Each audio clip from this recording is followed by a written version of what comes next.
Shalom, selamat malam Bapak Ibu Saudara yang terkasih. Mari bersama-sama malam hari ini kita siapkan setiap hati kita datang menyembah Tuhan. Saya percaya sepanjang hari ini kita semua mengalami penyertaan Tuhan yang luar biasa.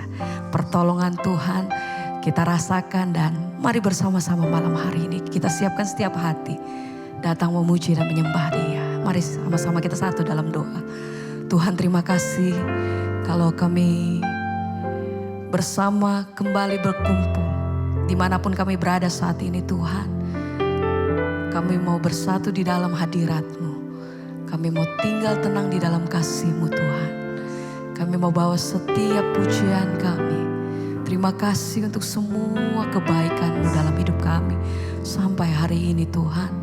Setiap hari, setiap waktu, dalam waktu-waktu kami tahu Tuhan tidak pernah meninggalkan kami. Ajar hati kami selalu mengucap syukur Tuhan. Bermalam hari ini kami bawa setiap hati kami datang menyembah Engkau. Terima kasih Bapa. Terima kasih Tuhan. Haleluya. Terima kasih Roh Kudus. Haleluya. Biar mulut, biar hati, biar setiap persembahan kami naikkan pujian bagi-Mu. Terima kasih Tuhan, sungguh baik, sangat baik. Mari malam hari ini angkat hatimu bersembah Dia. Oh, sungguh baik, Kau teramat baik Tuhan. Terima kasih Tuhan. Terima kasih Tuhan. Haleluya.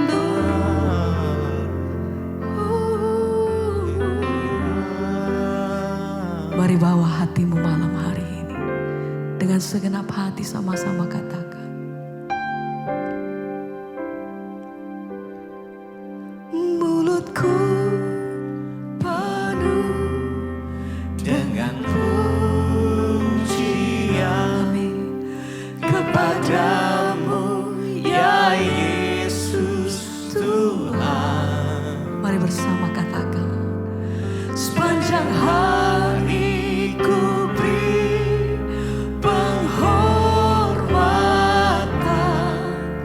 Kepadamu ya Allahku.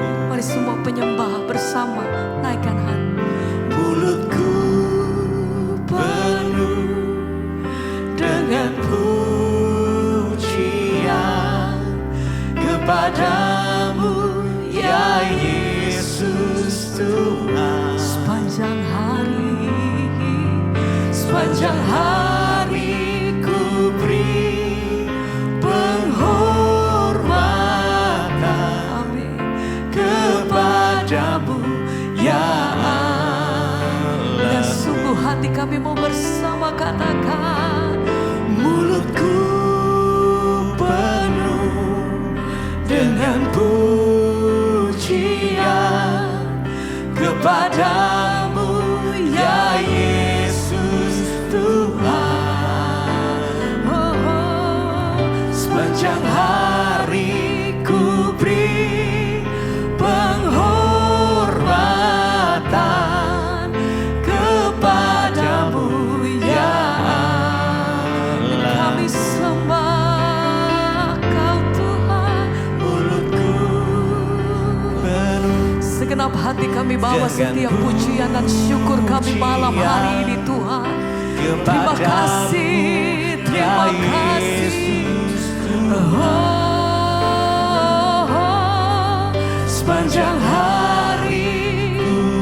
Sepanjang hari kami bersyukur. Penghormatan tertinggi bagi-Mu. Haleluya.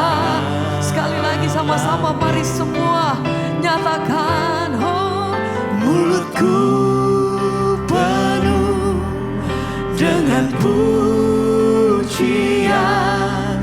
kepadamu ya Yesus Tuhan.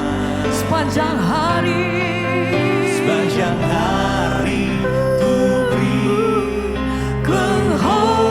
penghormatan kepadamu ya Allahku.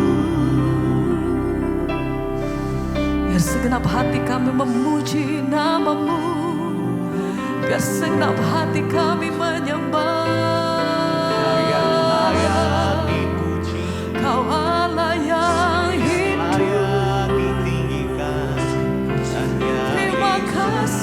Terima kasih Tuhan. Oh, segala pujian sembah kami bagimu. Terima kasih Tuhan. Tidak habis-habisnya hati kami mengucap syukur untuk kebaikan-Mu sepanjang hidup kami sampai hari ini. Terima kasih. Mulutku penuh dengan pujian kepadamu ya Yesus Tuhan. Sepanjang hari ku beri Amin. penghormatan kepadamu ya. Sekali lagi sama-sama, mari dengan sungguh hati kata, mulutku penuh dengan pujian kepadamu ya Yesus Tuhan. Sepanjang hari ku beri penghormatan kepadamu ya Allahku. Segenap hati kami mengucap syukur. Terima kasih buat kasih dan anugerah-Mu dalam hidup kami sampai hari ini Tuhan. Kami sebawa setiap rasa syukur kami buat kasih setia-Mu dalam hidup kami sampai hari ini. Terima kasih Tuhan. Terima kasih Bapa.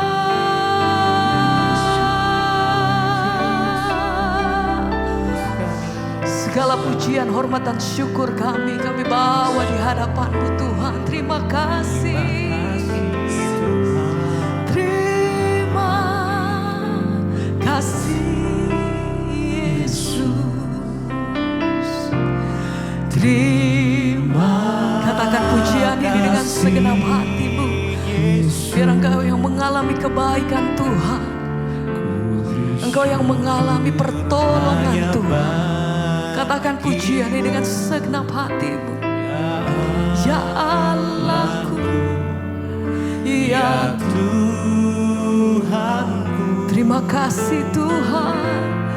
Terima kasih Yesus. Terima kasih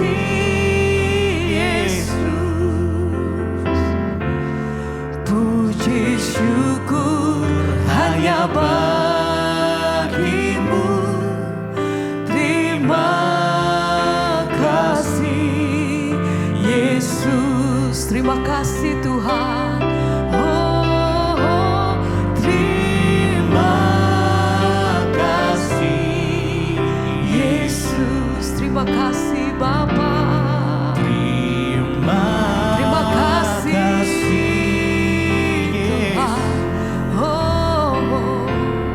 puji syukur hanya bagimu ya Allahku, ya Tuhanku, ya Tuhan. Sekali lagi bersama mari katakan terima kasih Yesus. Terima kasih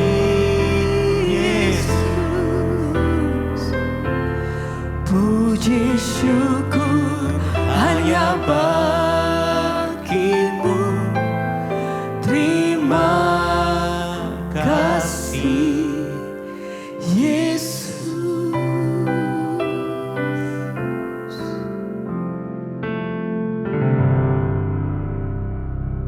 Terima kasih Bapak, kami mengucap syukur buat malam ini Tuhan kembali izinkan kami bertemu di mesbah doa. Semua karena anugerah Tuhan. Berbicara bagi kami, sampaikan isi hatimu bagi kami dalam nama Tuhan Yesus. Haleluya. Amin, amin, amin. Iya, shalom Bapak Ibu, puji Tuhan. Kita berjumpa kembali di mesbah doa malam hari ini dan saya percaya kita semua dalam keadaan baik, sehat, dan luar biasa. Dan baik, kita akan mendengarkan kesaksian yang sudah masuk. Saya akan bacakan.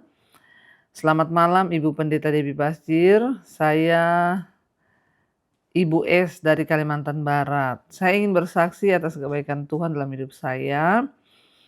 Ya, tadi malam saya tidur, waktu saya terbangun tengah malam, saya merasakan sakit di bagian dada saya. Saya tidur miring, tidak enak, saya tidur terlentang juga tidak enak, dan akhirnya saya bangun. Saya berdoa. Saya ingat dengan kesaksian Ibu Debbie yang melakukan perjamuan kudus. Akhirnya saya juga melakukan Bu, ya mungkin tidak sempurna. Namun saya yakin dan percaya Tuhan melihat iman saya dan Tuhan akan menolong saya. Setelah itu saya coba tarik nafas dalam-dalam dan saya buang nafas pelan-pelan. Saya lakukan sekitar 15 menit. Lalu akhirnya mulai enakan ya, dan saya pakai tidur sambil saya terus berdoa. Saya bilang, Tuhan dalam nama Yesus berikan kesembuhan, berikan saya juga umur yang panjang. Karena waktu saya kesakitan itu saya seperti melihat bayangan-bayangan orang yang sudah meninggal. Itu terlintas ya. Sampai saya saat itu berpikir apa sudah waktunya Tuhan akan panggil saya sekarang. Akhirnya saya perlahan sembuh dan saya bisa tertidur sampai pada pagi hari. Pada bangun pagi ya saya bersyukur kesehatan saya pulih sempurna. Demikian kesaksian saya Ibu ya. Puji Tuhan, Tuhan Yesus memberkati Ibu sekeluarga dan seluruh tim. Amin, amin, amin. Iya, puji Tuhan saudara ya. Kita percaya bahwa dari Tuhan datang kesembuhan ya, ketika sesuatu terjadi berserulah kepada nama Tuhan Yesus. Ya, dan percaya bahwa ketika kita berseru kepada Tuhan maka Tuhan akan memberikan kesembuhan. Terima kasih Bu buat kesaksiannya, memberkati kita semua. Baik, kita akan sama-sama meneruskan pembacaan firman Tuhan. Sekarang sudah di Amsal 20 ayat yang ke-21 ya. Iya, kita akan lanjutkan pembacaan firman Tuhan. Sekarang kita masuk Amsal 21 ya. Amsal 21 ayat yang pertama, hati raja seperti batang air dalam tangan Tuhan, dialirkannya kemana ia ingini. Firman ini berkata hati raja itu seperti batang air ya, di tangan Tuhan dan Tuhan akan mengalirkannya kemanapun Tuhan ingini. Saudara, kita tahu pada zaman Raja Salomo ya, raja-raja itu memiliki otoritas mutlak ya. Pada zaman dulu di Israel ya, raja-raja memiliki otoritas mutlak dan sering dianggap mereka itu sudah seperti dewa, bahkan sudah seperti Tuhan. Yang mereka itu bebas mengambil apapun keputusan yang mereka mau, sekalipun itu juga salah ya, itu urusannya mereka. Ya, namun Amsal ini menunjukkan bahwa Tuhan memiliki otoritas tertinggi atas penguasa-penguasa dunia. Tuhan memiliki otoritas tertinggi atas raja-raja, bahkan hati raja itu Tuhanlah yang mengalirkannya kemanapun Tuhan ingini. Kita bahkan pernah ya membaca saudara raja-raja yang berkuasa, seringkali Alkitab berkata Tuhan mengeraskan ya. Kita pernah membaca Tuhan sengaja mengeraskan hati Firaun, Raja Mesir, supaya dia tidak melepaskan bangsa Israel keluar. Kenapa? Karena Tuhan ingin menunjukkan kemuliaannya sehingga tulah demi tulah dengan harapan ya bangsa Mesir itu bertobat, Raja Firaun bertobat, tapi ternyata juga tidak. Namun Tuhan yang menggerakkan hatinya. Sekalipun pada zaman dulu raja-raja itu dianggap sangat berkuasa, tapi ya Salomo menegaskan di sini bahwa hati raja itu seperti batang air di tangan Tuhan. Maka Tuhan sanggup mengalirkannya kemanapun Tuhan ingini. Ayat 2 berkata, setiap jalan orang adalah lurus menurut pandangannya sendiri, tapi Tuhanlah yang menguji hati. Ya, seringkali orang berpikir ya jalannya itulah sudah benar, sudah. Tapi ingat, Tuhan yang menguji hati kita, Tuhan yang menguji langkah kita, sehingga ketika kita ini melakukan sesuatu, ya teruslah minta pertimbangan dari Tuhan. Karena menurut anggapan kita sendiri ya ini sudah yang terbaik, ini langkah yang terbagus dalam bisnis, pekerjaan, dalam apapun ya. Kita minta tuntunan Tuhan, kenapa? Karena ya semua jalan orang itu baik menurut pandangannya sendiri. Tapi ingat Tuhan yang menguji setiap hati manusia. Dan ingat Tuhan itu Tuhan yang melihat hati saudara. Ayat 3, melakukan kebenaran dan keadilan lebih dikenan Tuhan daripada korban. Menjadi pelaku firman Tuhan, menjadi pelaku kebenaran itu lebih disenangi Tuhan daripada kita ini hanya mempersembahkan korban. Ya, banyak orang berpikir dengan memberikan uang bagi Tuhan, bagi pekerjaan Tuhan, oh itu Tuhan sudah berkenan. Ya, korban kita, persembahan kita tidak akan pernah bisa menggantikan pertobatan kita di hadapan Tuhan. Karena Tuhan lebih suka kepada pertobatan kita daripada persembahan kita. Tidak ada guna kita memberi persembahan kalau kita nggak bertobat. Justru persembahan yang diberikan dengan pertobatan yang sungguh kepada Tuhan itulah yang mendatangkan berkat. Jadi kalau saudara nggak bertobat nggak usah repot-repot ya ngasih persembahan. Kenapa? Karena itu nggak berkenan sama Tuhan. Dikatakan di sini melakukan kebenaran dan keadilan itu lebih dikenan Tuhan daripada korban. Seringkali orang-orang yang hidup ya melakukan dosa, mereka korupsi atau melakukan apapun, mereka pikir mereka nyumbang ya pelayanan, nyumbang gereja. Oh, dengan begitu Tuhan akan berkenan. Bahkan ada yang berpikir uangnya itu bisa buat cuci dosa.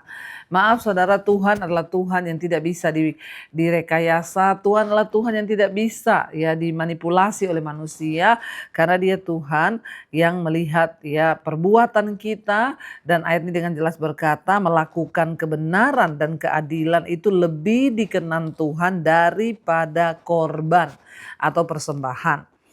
Ayat yang keempat, mata yang congkak dan hati yang sombong menjadi pelita orang fasik adalah dosa. Ya, mata yang congkak, hati yang sombong, ya, yang menjadi pelita bagi orang fasik itu adalah dosa. Ya, namanya juga orang sombong, orang congkak, orang angku, orang fasik, ya maka hidupnya pasti dipimpin oleh dosa.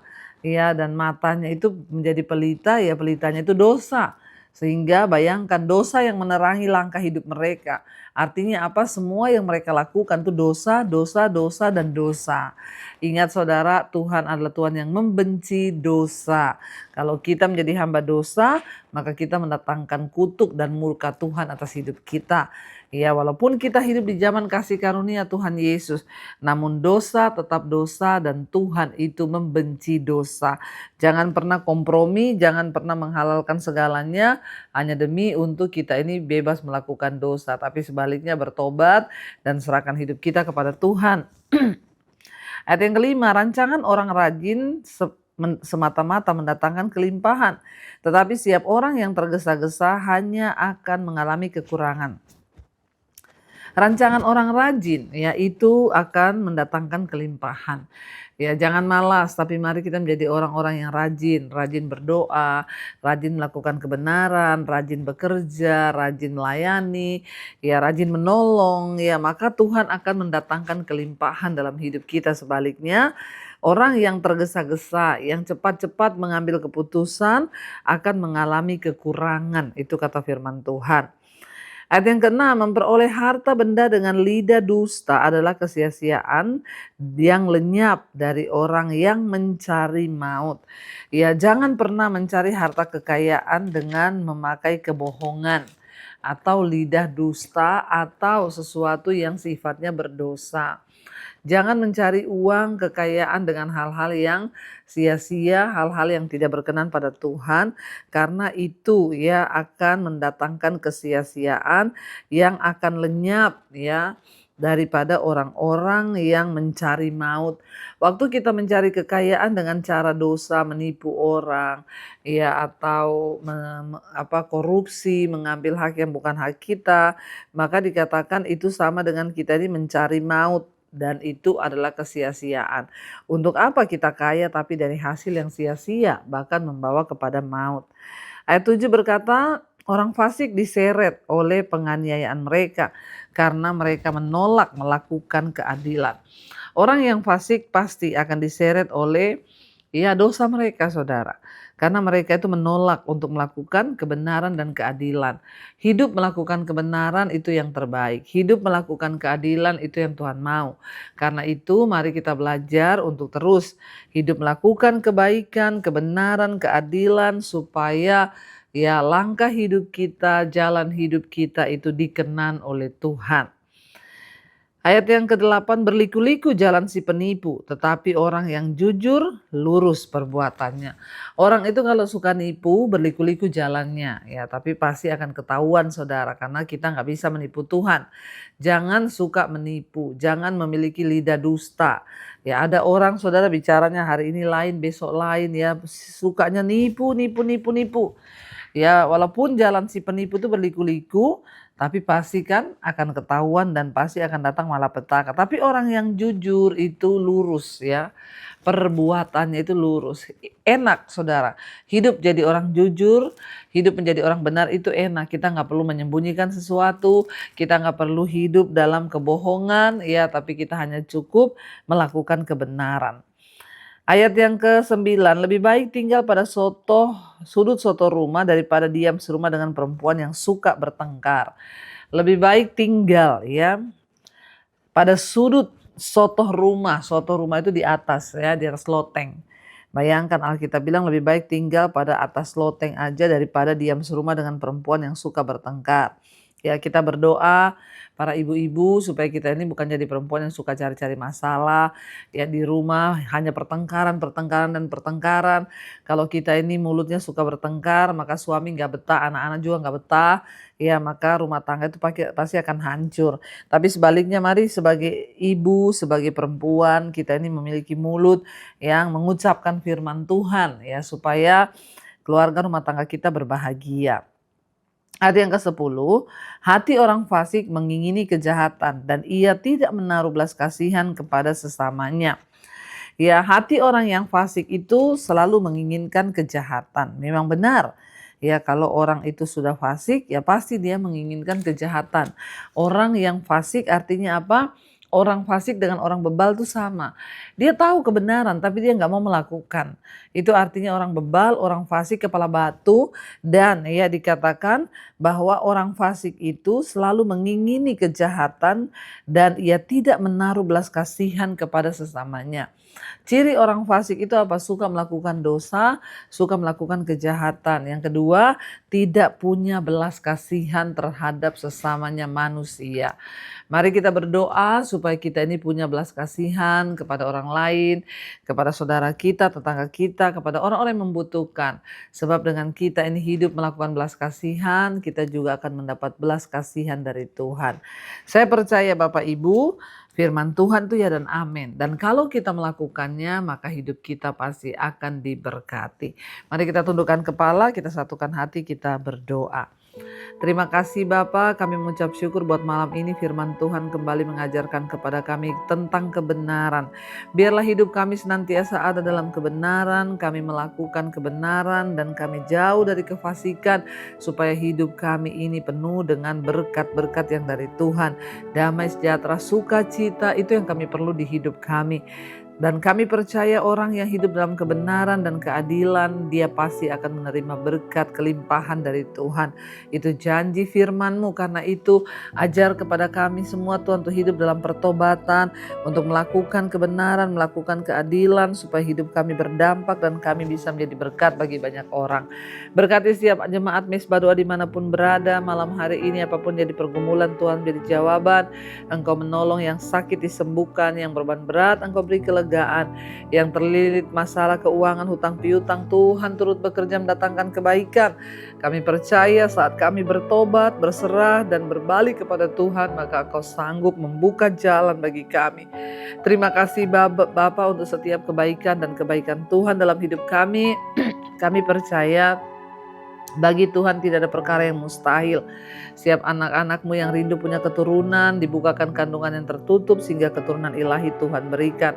Ajar hari-hari ini iman kami bergantung hanya kepada Tuhan, mengandalkan Tuhan, dan hidup selaras dengan rencana Tuhan. Berkati setiap anak-anak-Mu Bapa, siap mereka yang hari-hari ini juga mencari pekerjaan, mengalami kesulitan, bahkan yang adalah masalah rumah tangga, biarlah terjadi pemulihan demi pemulihan, karena Tuhan ada bersama-sama dengan kami.